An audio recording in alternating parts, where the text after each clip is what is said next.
Livro Onde Está Deus Durante a Minha Tempestade, de Kenneth Wayne Hagin.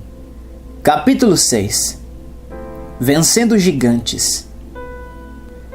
As batalhas travadas pelos israelitas para possuírem a terra prometida nos fornecem muitas lições valiosas. Sabemos, por exemplo, que devemos enfrentar lutas espirituais para tomar posse das bênçãos de Deus.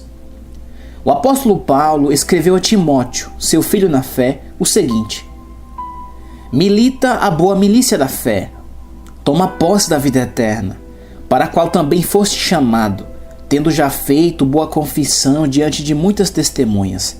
1 Timóteo 6,12. Esse versículo nos mostra, entre outras coisas, que existe uma batalha pela fé. Ao ensinar sobre fé, o meu pai costumava dizer que as bênçãos do Senhor não caem sobre nós como frutas de uma árvore. Ou seja, é preciso fazer algum esforço para se apropriar das promessas de Deus. Mesmo assim, há cristãos que, embora desejem as bênçãos do Altíssimo, eles querem que alguém as conquistem por eles. A Bíblia afirma que o justo viverá pela fé. Abacuque 2,4 e Romanos 1,17, Gálatas 3,11 e Hebreus 10,38. Ela também diz que a fé é pelo ouvir, e o ouvir pela palavra de Deus. Romanos 10,17. Entretanto, muitos servos do Senhor não querem ler, estudar ou meditar nas Escrituras. Não desejam se submeter ao ouvir da fé. Eles querem que outra pessoa creia por eles. É fácil carregar os bebês espirituais com a nossa fé. Todavia, todo cristão é chamado a crescer espiritualmente. A vontade de Deus é que aproveitemos a nossa caminhada individual com Ele e recebamos as suas bênçãos por experiência própria. Perceba a diferença. Não é errado o cristão pedir a outra pessoa que ore por ele. Mas, se o servo de Deus não aprender a orar pela própria vida, nunca conhecerá a alegria de confiar no Altíssimo. Inevitavelmente, chegará o momento no qual ele será confrontado por um gigante, algum desafio ou provação. Entretanto, quem não aprender a lutar o bom combate da fé por conta própria, não estará preparado para a batalha. Sem dúvida, os gigantes que enfrentamos hoje não são homens de grande estatura, como os que desafiaram os israelitas. Todavia, aquele episódio pode nos ajudar a superar os obstáculos que se levantam como gigantes diante de nós. Certo gigante ameaçou uma nação inteira, e apenas um homem foi corajoso o suficiente para enfrentá-lo. Refiro-me à batalha entre Golias e Davi, o homem da aliança de Deus. Leia com atenção a seguinte passagem do livro de Samuel. 1 Samuel 17, do 2 ao 11. Porém Saul e os homens de Israel se ajuntaram e acamparam no Vale do Carvalho e ordenaram a batalha contra os filisteus. E os filisteus estavam num monte da banda da Além, e os israelitas estavam no outro monte da banda da Quém, e o vale estava entre eles. Então saiu do arraial dos filisteus um homem guerreiro, cujo nome era Golias, de Gate, que tinha altura de 6 côvados e 1 palmo. Trazia na cabeça um capacete de bronze, e vestia uma couraça de escamas, e era o peso da couraça de 5.000 siclos de bronze. E trazia grevas de bronze por cima de seus pés, e um escudo de bronze entre os seus ombros. E a haste da sua lança era como eixo de tecelão, e o ferro da sua lança de 600 siclos de ferro, e diante dele ia o escudeiro.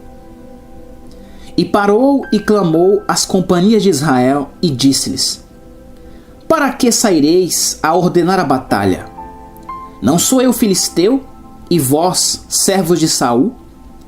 Escolhei entre vós um homem que desça a mim. Se ele puder pelejar comigo e me ferir, seremos vossos servos. Porém, Se eu o vencer e o ferir, então sereis nossos servos e nos servireis. Disse mais o filisteu: Hoje desafio as companhias de Israel, dizendo: Dai-me um homem, para que ambos pelejemos. Ouvindo então Saul e todo Israel, o exército israelita, essas palavras do filisteu, espantaram-se e temeram muito. Ao sermos confrontados pelas provações e tribulações, o inimigo tenta intimidar, insultando-nos, assim como fez Golias com o exército de Israel. Satanás superestima o próprio poder e as próprias habilidades, fazendo com que duvidemos se Deus quer ou pode nos ajudar. O objetivo do maligno é nos deixar espantados e muito temerosos. Um gigante se enfrenta com fé ou com medo? Golias não era uma pequena ameaça para os israelitas. Ele era um gigante de verdade, com quase 3 metros de altura. Nós também enfrentamos grandes provas, impossíveis de serem superadas apenas com a nossa força. Apesar disso, mesmo em tempos de crise intensa, a vitória é garantida se caminhamos com Deus. Ele nos defenderá. Entretanto, como Davi, nós devemos enfrentar o gigante com confiança e não fugindo dele por medo. E a armadura de Golias?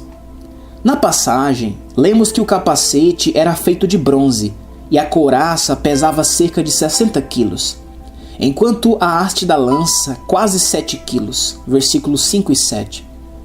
Toda a armadura daquele gigante, incluindo o capacete e a lança, devia pesar 70 quilos aproximadamente.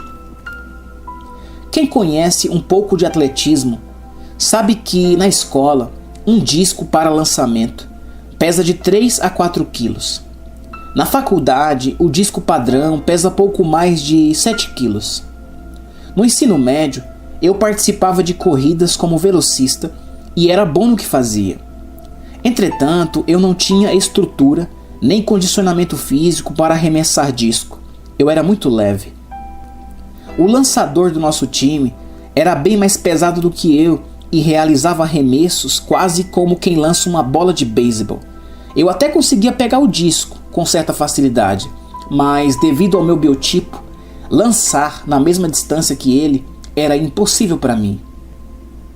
Consegue imaginar a força de Golias para arremessar a lança com o vigor e a precisão necessários? Se só a ponta da lança pesava quase 7 quilos, eu garanto a você que o cara era peso pesado. Além de ser um lutador experiente, dono de uma força extraordinária, Golias era muito arrogante. Ele disse: Hoje desafio as companhias de Israel. Versículo 10. Ao desafiá-las, ele também estava provocando o Deus de Israel. Os israelitas conheciam bem o poder de salvação e livramento do Altíssimo. Mesmo assim, ficaram paralisados de medo diante de um homem ímpio que esbravejava ameaças. Sabemos disso, pois durante 40 dias ninguém reagiu às intimidações de Golias. Chegava-se, pois, o filisteu pela manhã e à tarde, e apresentou-se por 40 dias. 1 Samuel 17:16. Enquanto Golias se gabava e se exibia com arrogância, os israelitas ficaram estáticos de pavor. Os exércitos de Israel e os da Filisteia estavam ali, mas nenhum arco fora sacado ou alguma lança atirada. E os israelitas, ao que parece, estavam abatidos. Eles não foram derrotados por Golias, mas pelo próprio medo. Ao lermos essa passagem na Bíblia, percebemos claramente a fraqueza dos israelitas ao permitir que Golias os intimidassem. Entretanto, quantas vezes fugimos assustados ao primeiro sinal de perigo? O diabo tenta nos ameaçar dizendo: você tem uma doença incurável e vai morrer, ou você vai falir e perder a sua casa. e nos sentimos totalmente desprotegidos e desesperançados. Muitas vezes, as mentiras e intimidações do inimigo nos sobrecarregam tanto que somos derrotados antes mesmo de começarmos a lutar. O maligno sabe que a batalha estará ganha se conseguir nos amedrontar. Por quê? Porque o medo confunde o pensamento e nos leva a acreditar, falar e agir de maneira contrária à palavra de Deus. 1 Samuel 17, 17 e 18. E disse Jessé a Davi seu filho: Toma, peço-te, para teus irmãos, uma efa deste grão tostado e estes 10 pães, e corre a levá-los ao arraial a teus irmãos. Porém, estes 10 queijos de leite leva ao chefe de 1000, e visitarás teus irmãos, a ver se lhes vai bem, e tomarás o seu penhor. Davi tinha 7 irmãos. Os 3 mais velhos serviam nos exércitos de Saul.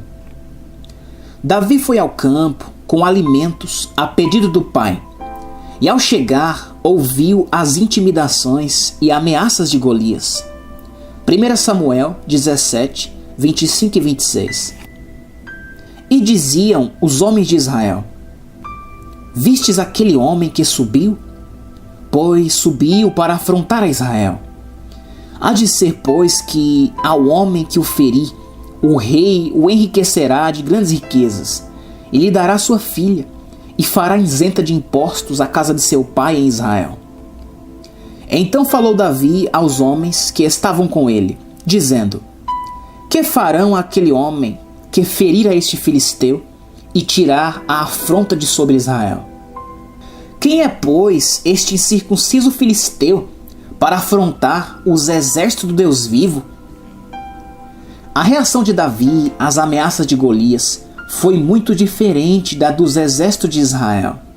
Ele manteve a calma, mas ficou indignado e perguntou: Quem é, pois, este incircunciso filisteu para afrontar os exércitos do Deus vivo? Hoje, poderíamos parafrasear Davi assim: Quem esse cara pensa que é? Tomando atitude. Davi indignou-se com o fato daquele filisteu blasfemar tão descaradamente contra o Deus vivo.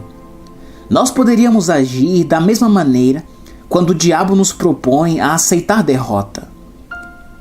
Sempre que alguém sofresse injustiças, deveríamos tomar uma atitude rompendo com a nossa apatia ou medo. Se, por exemplo, você conhece os ensinamentos bíblicos sobre a cura e compreende que ela é da vontade do Altíssimo, você deve se indignar ao primeiro sintoma de alguma doença tentando se instalar no seu corpo. A sua reação imediata tem de ser declarar a palavra. Como ousa desafiar a palavra do Deus vivo? Ela diz que pelas suas feridas fomos sarados. 1 Pedro 2,24. Deus é Deus. Ele foi, é e sempre será o Deus Todo-Poderoso. Como cristãos, devemos nos posicionar rápido contra a opressão do mundo que tenta se infiltrar na igreja e em nossa vida. Temos de resistir ao pecado, ao mal, à doença ou à pobreza por meio da palavra do Senhor em nossos lábios, recusando a derrota, a desistência e a estagnação.